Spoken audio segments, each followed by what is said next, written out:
Hi everyone, and welcome to the latest edition of The Outlet. I'm Andrew Hewitt, a member of the communications team at Reece Group, and we want to keep you up to date with the very latest information to help you run your business on the road to recovery. We've got a bit of a Victoria focus today, but that doesn't mean for the rest of the plumbing network right around Australia you won't get value out of tuning in and hearing from both Daniel Palumbo, who's the Chief Operations Officer for Reece Group, and Peter Daly, who's the CEO of Master Plumbers. Daniel, as we welcome you, it's been a massive week for Reece operations right across Victoria as restrictions have been eased across metropolitan Melbourne. I know you've been out in the marketplace. What are you seeing? Yeah, there's no doubt, Andrew. We had a very quick influx of cash sale customers coming into our branches, especially from Thursday. We saw significant foot traffic. So into our retail premises, it was really busy, into our bathroom offering, and we saw Saturday type level crowds coming into the branches. So it's really important that people are patient, work with us and stick to our COVID safe plans. And on the trade side, we've also seen Melbourne pick up considerably, which means a number of people have been able to start new jobs that they've been holding off on. And I'm sure the phones have been ringing for a lot of our plumbers who run service businesses, from people that now feel safe and know that people are welcome in their house to work and finish off whatever needs doing. The alleviation of the restrictions in or around the number of people on site have probably really been an impetus to why we've had so many people coming into store. Daniel, did you just want to talk a little bit about the importance of COVID safe plans, not just for our customers, but also for Reece, and how we really want people to stick fat with those plans and make sure that they're adhering to our healthy habits when they are visiting us in store? Yeah, Andrew, it's so important that we do that. And obviously now we're getting increased traffic into the branches. So I'll start from a retail perspective. We've got certain restrictions we need to meet. So we've still got our social distance barriers in place. So keeping good social distancing between our staff and our customers. We've also got safe hygiene practices such as sanitising, and also we offer gloves for anyone that wants to touch products. And I think it's really important that we also adhere to the amount of people that we can have in the per square meterage of whatever facility that they're walking into. So they're really important things. And if I flip over to the trade side, very similar. We've still got our social distancing barriers, which are still in place. And I think most trades customers are aware with what we've had since March. And we've really got to adhere to the number of people that we do have in our branches. They're really important things.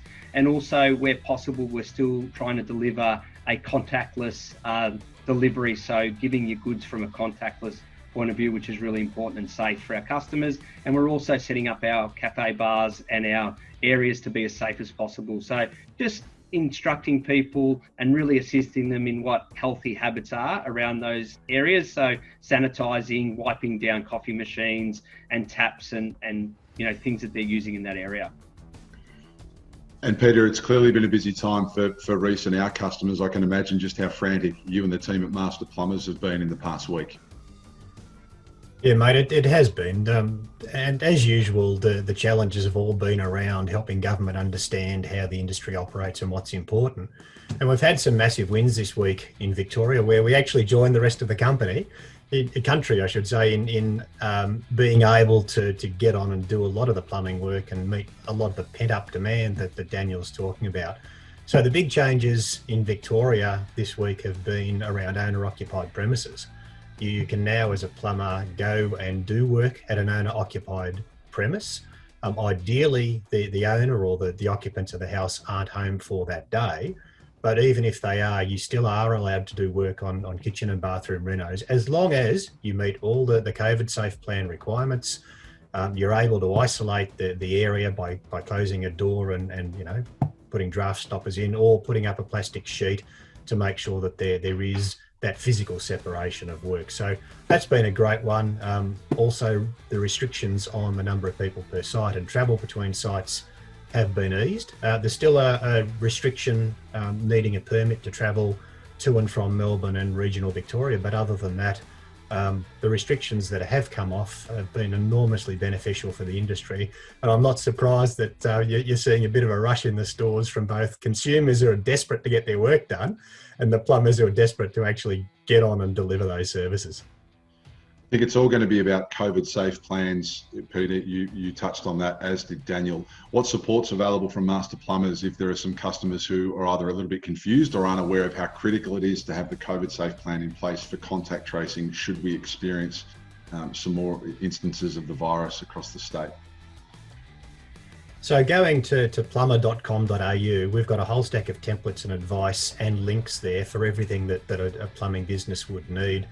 Everything from template COVID safe plans through to links as to how to put up masks, how to put on masks, how to wear PPE, where to get your stuff from, and all the detailed advice that you need to understand on how you can work in a COVID safe manner on everything from a large construction site with many hundreds of people right through to a small maintenance job out in the backyard. And Daniel, you touched on this before, but obviously branch managers in store are really up to date with COVID safe plans and are there to help customers as well if they're having some issues trying to navigate what that process may or may not look like. Yeah, most definitely, Andrew. So all our branches have got an individual COVID safe plan that suits that branch. And it's interesting, we've actually been audited by WorkSafe a number of times in the last few weeks, and they've held up really well, which is fantastic. So we've placed a big importance on that. And I think it's really important to partner up with our customers. So to make sure that our branch managers know what some of those regulations are, because we do get a lot of questions. And although we're not the expert in this area, if we can point them in the right direction where to find that information, it's really important. So the information that Peter spoke about at plumber.com, I just think is fantastic to point them in the areas that we know they're going to get the expert advice, and they can go to a job with the assurity that they're following the COVID safe plans and they're doing the right thing by the community. Yeah, great, Daniel. And we'll have plenty of links to the Business Victoria site as well as part of the post for the edition of Outlet that you're watching. Peter, as we look to close things up, we know the budget's coming in Victoria. The Premier has been pointing towards large infrastructure spend. We know the federal government's doing something similar.